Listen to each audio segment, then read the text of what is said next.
నమస్తే రమ్మగారు. నమస్తే జయ. రమ్మగారు, చందమామ కథలు విని కొంచెం కొంచెం గ్యాప్ వచ్చినట్లుంది. చందమామ కథ చెప్పి మనం సో ఒక చందమామ కథ ఏదైనా అయితే దీని ముందు ఒక చిన్న మాటలు చెప్పాలి జయ. చెప్పండి. చాలా మంది అడుగుతున్నారు, ఏమైనా పుస్తకాల పేర్లు చెప్పండి, ఏం బుక్స్ చదివితే బాగుంటుంది, ఇలా చాలా మంది అడుగుతారు. వీడియోల కింద మన మెసేజ్లు పెడుతున్నారనమాట. అయితే ఈసారి వచ్చే వీడియోలో చెప్తానన్నా, ఇది ఒకసారి ఒక 2-4 వాక్యాలు చెప్తే బాగుంటుంది. చెప్పండి. ఇప్పుడు నేనేమో కొంచెం పాతకాలపు చదువు కదా ఒకటి, రెండోది నేను చదువుకున్నదేమో సాంస్క్రిట్, ఓల్డ్ తెలుగు నేను చదవగలుగుతా. నాకు పాతకాలపు భాష గ్రాంధికం చదవగలుగుతాను. గ్రాంధికం బ్రహ్మాండంగా చదివేస్తాను. విశ్వనాథ్ సత్యనారాయణ గారు అవి బాగా చదవగలుగుతా. అవి మీలాగా ఊరికే తెలుగు వచ్చిన పిల్లలు చదవలేకపోతారు, తెలుగు వచ్చిన వాళ్ళు చదవలేరు. అంటే ఇప్పుడు మా వ్యూవర్స్కి అందరికీ నేనేం చెప్పదలుచుకున్నానంటే, బుక్ షాప్స్కి వెళ్ళండి, బుక్ ఎగ్జిబిషన్స్కి వెళ్ళండి. వెళ్తే పుస్తకాలు చూస్తూ ఉంటాం కదా, మనం చదవగలిగే డిక్షన్ ఉన్న భాషని మీరు సెలెక్ట్ చేసుకోవచ్చు. ఒక్క పేజీ తిప్పితే మనకు అర్థం అవుతుంది. ప్రధానంగా పుస్తకం చదవాలంటే ఇప్పుడు నేను చెప్తాను, నేను ఒక పుస్తకం అని, నేను చెప్పిన పుస్తకం మీకు కొరుకుడు పడకపోవచ్చు, దొరుకుతాయి కానీ నాకు నచ్చే నేను చదవగలిగే డిక్షన్ ని మీరు చదవలేకపోవచ్చు కదా. ఇప్పుడు చూసారు, అప్పుడు మీతో మాట్లాడేటప్పుడే కొన్ని పదాలు నాకు అర్థం కావు. అదే నెక్స్ట్ వచ్చే పదాన్ని బట్టి దీన్ని అర్థం చేసుకుని ఇప్పుడు కొరుకుడు పడరు అని అన్నారు కదా. అదే ఇప్పుడు నిజంగా ఈ డిక్షన్ అర్థం కాదు కదా. టేస్ట్ వేరు, మా టేస్ట్ వేరు, భాష రెండు తేడా ఉంటాయి. ఇప్పుడు నేను చదివే పుస్తకాలు అంటే, నేను ఎంత పాత రైటర్స్, విశ్వనాథ్ సత్యనారాయణ గారు, మీకు పేర్లు కూడా తెలియదు, ఒక 10 పేర్లు చెప్పేస్తా. వీటిలలో ఏదైనా మీరు చదవగలిగి ట్రై చేస్తే చూడండి. అదర్వైజ్ నా సలహా ఏంటంటే, బుక్ షాపులకి వెళ్ళడము, బుక్ ఎగ్జిబిషన్స్కి వెళ్ళటము, రకరకాల పుస్తకాలు చూస్తే మీరు పేరు చూసి మనం పేజీలు తిప్పి మనం చదవగలమా అని అర్థం చేసుకుని ట్రై చేస్తే బాగుంటుంది. ఇప్పుడు నేను నా ఫేవరెట్ రైటర్స్, నేను ఎక్కువగా చదవడానికి ఇష్టపడేది విశ్వనాథ్ సత్యనారాయణ గారు, మల్లాది రామకృష్ణ శాస్త్రి గారు, పురాణం ఈయన చెప్పాను కదా శ్రీపాద సుబ్రహ్మణ్య శాస్త్రి గారు, ఇవి ఎప్పటివో భమిడిపాటి రామగోపాలం గారు, కొడవగంటి కుటుంబరావు గారు. వీళ్ళ పేర్లు కూడా మీకు తెలియదు, అసలు ఈ తరం వాళ్ళకి కొంతమంది తెలియదు. మీతో ఎక్కువ కనెక్ట్ అవటం వల్ల కాళీపట్నం రామారావు గారు, తర్వాత బీనాదేవి, రావిశాస్త్రి గారు, రాచకొండ విశ్వనాథ్ శాస్త్రి, రావిశాస్త్రి అంటారు. ఆ రావిశాస్త్రి గారు, బీనాదేవి గారు, వీళ్ళిద్దరు నాకు చాలా ఇష్టం. ఈ ఇద్దరు కథలు బాగుంది. పురాణం సుబ్రహ్మణ్య శర్మ గారు, ఇంద్రగంటి శ్రీకాంత్ శర్మ గారి కథలు కూడా కొన్ని నచ్చినాయి నాకు. శ్రీరమణ గారు, ఈ శ్రీరమణ గారు బాగా ఫేమస్ ఇటీవల కాలంలో, అంటే ఎప్పుడు ఫేమస్, ఎవరు సాహిత్య ప్రియులకి ఎప్పుడు వారు హాట్ ఫేవరెట్ గానే ఉంటారు. మిథునం సినిమా చూశారు మీరంతా. సో ఈ మిథునం కథ రాసింది శ్రీరమణ గారు. వారిది బంగారు మురుగు, ధనలక్ష్మి కథలు కూడా చాలా ఎక్సలెంట్గా ఉంటాయి. ఈసారి ఎప్పుడైనా వారిదే స్వయంగా పర్మిషన్ తీసుకుని యూట్యూబ్లో ఒకసారి చెప్తానండి, నేను అడిగి అప్పుడు చెప్తాను ఆ 2 కథలు. మిథునం కథ ఎంత బాగుంటుంది, అద్భుతమైన కథ. ఇప్పుడు శ్రీరమణ గారి కథలు చాలా మంచి కథలు ఉన్నాయి. అట్లా ఇలా చాలా మంది ఉన్నారు. ఇవి కాకుండా నేను పేర్లు చెప్పని వాళ్ళు వారంతా నన్ను క్షమించాలి, ఎంత మంది ఉన్నారో. కానీ ఇందులో లేటెస్ట్ కథలు అంటే మనకి చాలా సరదాగా ఉండి కాలక్షేపంగా అనిపించే కథలు కూడా నేను చాలానే చదువుతాను కానీ అది నాకు బుద్ధిని పట్టేసుకోవన్నమాట. అవి చదివి వదిలేస్తారు, కాసేపు కాలక్షేపానికి చదువుతాను. అలా కాలక్షేపానికి ఆసక్తిగా చదివి ఎద్దనపూడి సులోచనారాయణ గారు కానీ, ఎండమూరి వీరేంద్రనాథ్, వీళ్ళిద్దరు కాకుండా మల్లాది వెంకటకృష్ణమూర్తి గారి కథలు చాలా ఇష్టం. అందులో ఆలోచింపచేసే కథలు వీళ్ళందరివి ఉన్నాయి. ఈ పాతకాలపు భాష నాకు ఇష్టం అనమాట. వీళ్ళందరూ కూడా ఆలోచింపజేసే కవులే, రచయితలే, అసలు కాదనడానికి వీలే లేదు.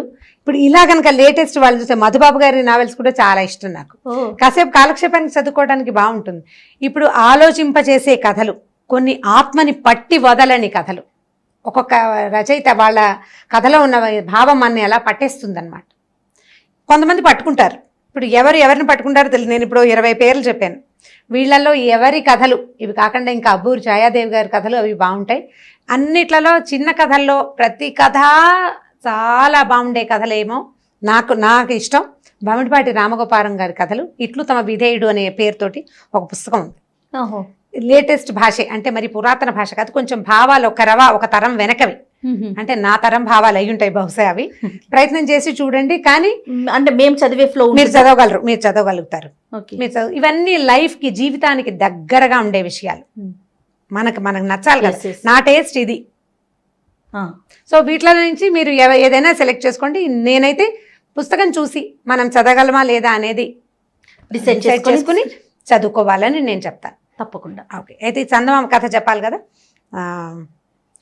ఒక ఊళ్ళో ఏమనాలంటే, ఇది ఒక కుబేర రాజ్యం అనే ఒక రాజ్యం. ఈ రాజ్యంలో ఒక పెద్ద వాగు ఉండేదట, చాలా పెద్ద వాగు. సంవత్సరం అంతా నీళ్లు ఉండేవి అందులో, ఎక్కడి నుంచో పైనుంచి నీళ్ళు వచ్చేవి, ఏడాదంతా ఉండేది. కాకపోతే ఈ వాగు లక్షణం ఏంటంటే అది ఏటా 40 మంది దాంట్లో మునిగి చనిపోయేవారు. 40 ప్రాణాలు ప్రతి సంవత్సరం. మనుషులు కానీ, గొడ్లు కానీ, కుక్క కానీ, పశువు కానీ ఏదైనా సరే, ఆవు దూడ వెళ్ళాయనుకో దూడ పోవటం. ఆ వాగే మనుషుల్ని లాగేసుకుంటుందని చెప్పుకునేవాళ్ళు. కానీ ఏటెళ్ల కాలం నీళ్లుండేవి, తీయటి శుభ్రమైన చక్కటి మంచినీళ్ళు. ఎప్పుడూ దానికి ఎడతెరిపి లేని ప్రవాహమే ఉండేది. పిశాచి వాగానే వాళ్ళ దాన్ని, ఎందుకంటే పిశాచం అది మనుషుల్ని తినేస్తుంది. పిల్లలు ఒక 10 మంది వెళ్తే ఎలా జరిగిందో తెలియకుండా ఒకడు మునిగిపోవటం. అయ్యో, 40 అంకె అయ్యాక ఇక ఏం చేసేది కాదు. ఇట్లా 40 మందిని ప్రతి సంవత్సరము పొట్టన పెట్టుకునేది ఆ వాగు. అయితే పెద్ద రాజుగారు ఉన్న నాళ్ళు ఇలాగే జరిగేది. ఈ రాజుగారి కొడుకు సమరసింహుడని ఒక ఆయన, రెండో కుర్రవాడు రాజ్యానికి వచ్చాడు.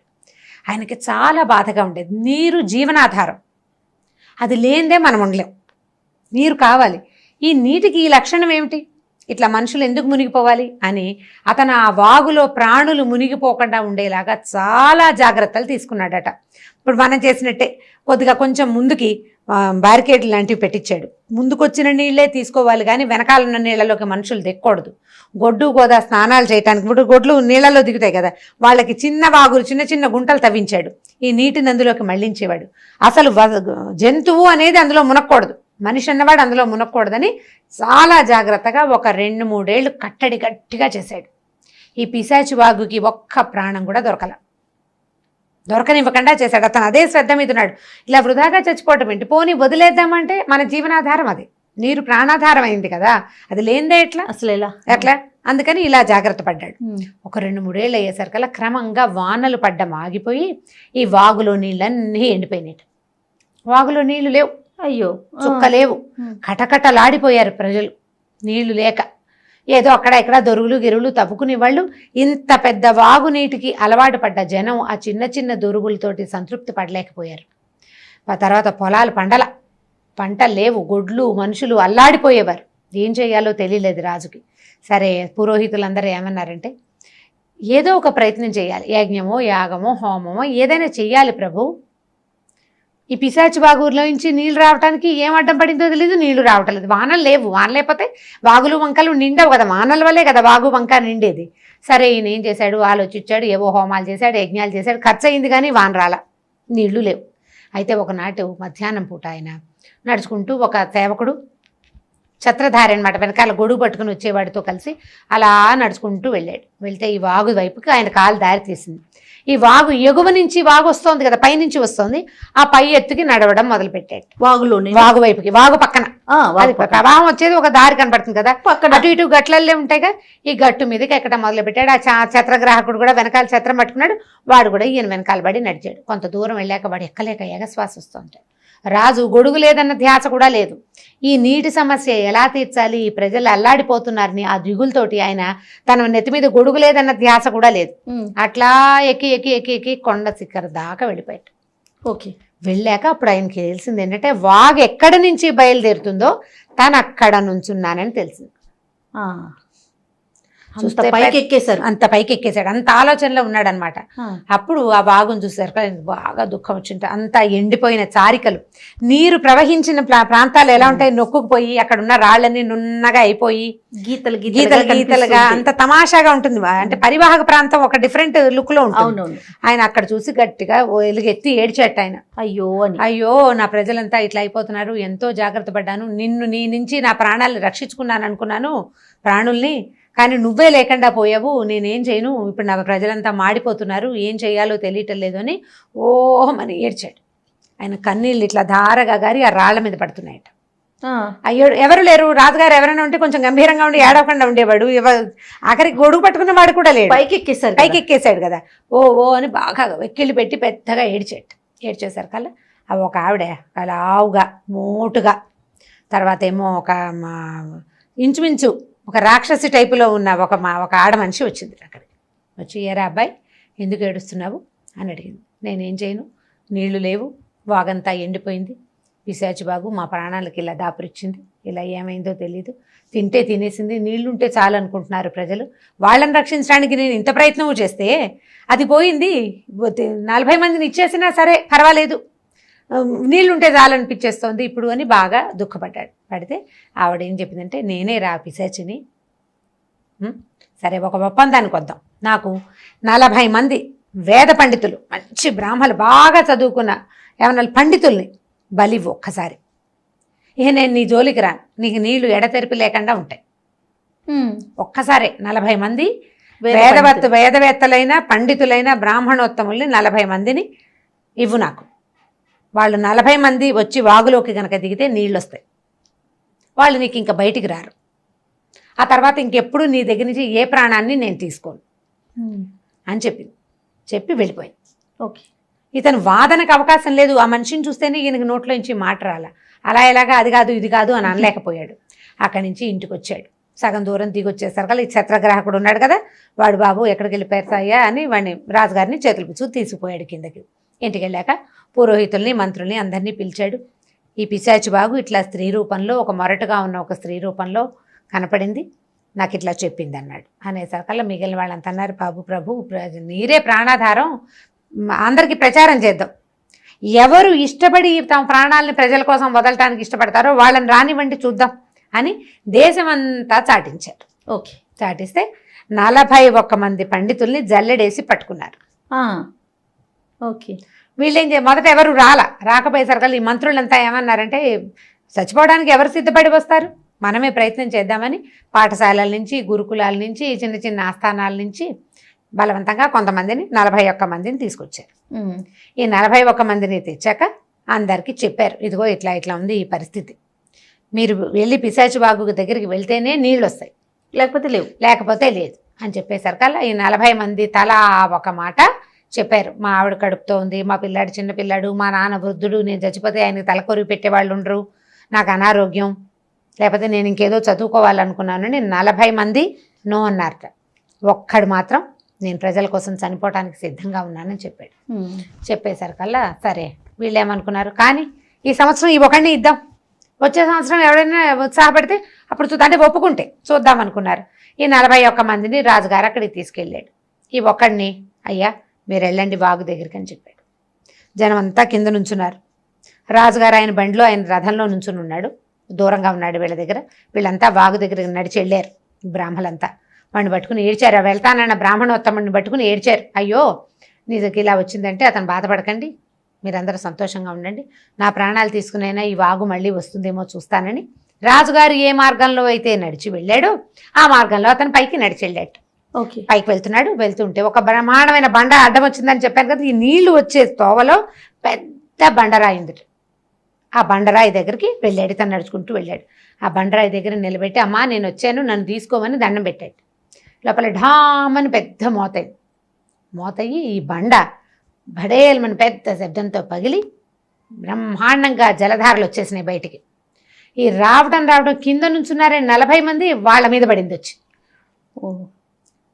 ఈ ఎవరైతే దండం పెట్టి పక్కన నుంచున్నాడో ఆయన అక్కడే నుంచున్నాడు ఆ బ్రాహ్మణోత్తముడు. కింద నిలబడ్డ 40 మందిని మింగేసింది బాగు. రావడానికి ఇష్టపడలా వాళ్ళు, కానీ ఈ బండ పగలటము రావడం నీళ్ళేదో సన్నగా పంపులా వస్తుంది అనుకున్నారు వీళ్ళు. అది నీటి ప్రవాహానికి అసలు తట్టుకోవటం కష్టం కదా, అంటే వాగు పైనుంచి రావాలి, ఒకేసారి ఎలా వస్తుందని అనుకుని ఉంటుంటారు బహుశా. ఈ బండ పగలటం ఏమిటి, మొత్తం ఫ్లో అంతా కిందకు వచ్చేసేసి ఈ 40 మందిని తనలోకి లాగేసుకుంది. ఈ పక్కన నుంచున్న బ్రాహ్మణోత్తముడు అలాగే నుంచుని ఉన్నాడు. మెల్లిగా దిగి వెళ్ళాడు. వీళ్ళంతా వెళ్ళిపోయారు. వాగు యథాప్రకారం ఎక్కడ దాకా అంతకుముందు ప్రవాహం ఉండేదో అక్కడ దాకా వెళ్ళిపోయింది. అప్పటి నుంచి ఒక్క ప్రాణిని కూడా ఆ వాగు తీసుకోవాలి. చిన్నవాళ్ళు కూడా అందులో పడితే మునిగేవాళ్ళు కాదు, తేలిపోయేవాళ్ళు. ఆ 40 మంది వేద విప్రులతోటే శాంతించేసింది అనమాట. ఆ తర్వాత ఈ సమరసింహుడు రాజ్యం సుభిక్షంగా నార్మల్గా మామూలుగా అయిపోయింది. ఏమీ లేదు. నీళ్ళు వచ్చేసరికల్లా ఏముంది, సాయంకాలం నుంచి చెట్లు చిగురించడం మొదలు పెట్టేస్తాయి. పిట్టలు పక్షులు నీళ్లు తాగి వెంటనే వాటికి త్రాణం వచ్చేస్తుంది, ఓపిక వచ్చేస్తుంది, ధైర్యం వచ్చేస్తుంది.